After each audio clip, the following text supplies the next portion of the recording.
my Mesha never learned Hebrew, and his wife Carola came from Poland, so they spoke Yiddish. Even the kids knew Yiddish.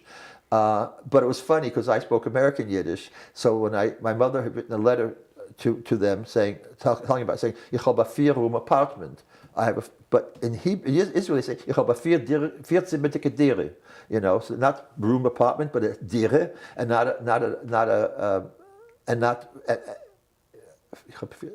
anyway, so my aunt says to me, your mother is sick. I said, no, she's not sick. Yes, your mother wrote she has rheumatism. 4-room. She thought that meant she has rheumatism. I said, no. And I didn't know how to say dire in those days, but I learned very quickly. There was American Yiddish and there was Yiddish, and I had to learn to speak Yiddish. But also Carola came from Warsaw, and she had a Polish accent. And when I came back to America years later, and I said yo instead of yeah, which a Litvak says, my mother says, where did you learn to speak that way? You know, because I learned to speak from Carola, her kind of Yiddish a little bit too. I know that we weren't allowed to speak it on the street. When we walk, we'd speak Yiddish in the house, but on the street she'd speak Polish, German, anything, but not Yiddish. Broken Hebrew. It was forbidden. They even had language police. If you spoke Yiddish, they'd stop you from speaking Yiddish. It was against the law. And Ben-Gurion hated Yiddish. During the war, a girl escaped from the Vilna ghetto who was my teacher eventually. Rushka Korshak was her name. And Rushka came to Israel during the war. She managed to get out of Europe and come to Israel. And she spoke to, before there was an Israeli government, before there was an Israel, there was the Sachnut, the Jewish agency, which became the government later on. And she addressed all of them in Yiddish. And Ben-Gurion said, a lovely girl, too bad she speaks that ugly language.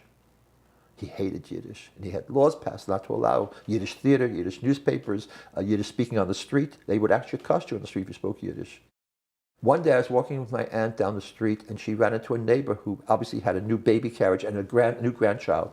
And my aunt looked into the carriage and said in Hebrew, Mamash Aryan, a real Aryan. We're talking about 5 years after the Holocaust. The best compliment you could pay to a little blonde baby was he's an Aryan. I was shocked by that. They didn't know. They were saying without being aware how the words were hitting me. But I remember being shocked by that expression. Mamash Aryan, a real Aryan, you know. I was just happy to be there. I wasn't there. I went to a kibbutz very quickly. Within a matter of a few weeks, I went to a kibbutz, and I didn't want to be in an American kibbutz because I didn't want to speak English. So I went to an Argentinian kibbutz because I wouldn't speak Spanish. I speak Hebrew with them. You know, so I wanted to really become Israeli.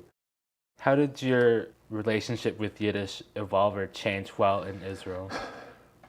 It didn't change in Israel, but I started using it less and less as I spoke Hebrew.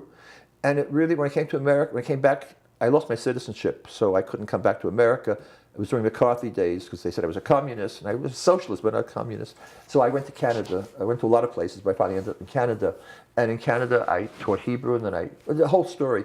When I moved to Vancouver, there was a Yiddish circle. A wonderful man, Chava Bassman from Winnipeg, organized a Yiddish circle for people who spoke Yiddish. And in Canada, there's a lot of young people who spoke Yiddish because they have a very good Yiddish school system. And I joined them. And we would get together once a week and read Yiddish literature. And slowly I realized I've got a treasure I have to hold on to. So that became the beginning of my rediscovery of Yiddish.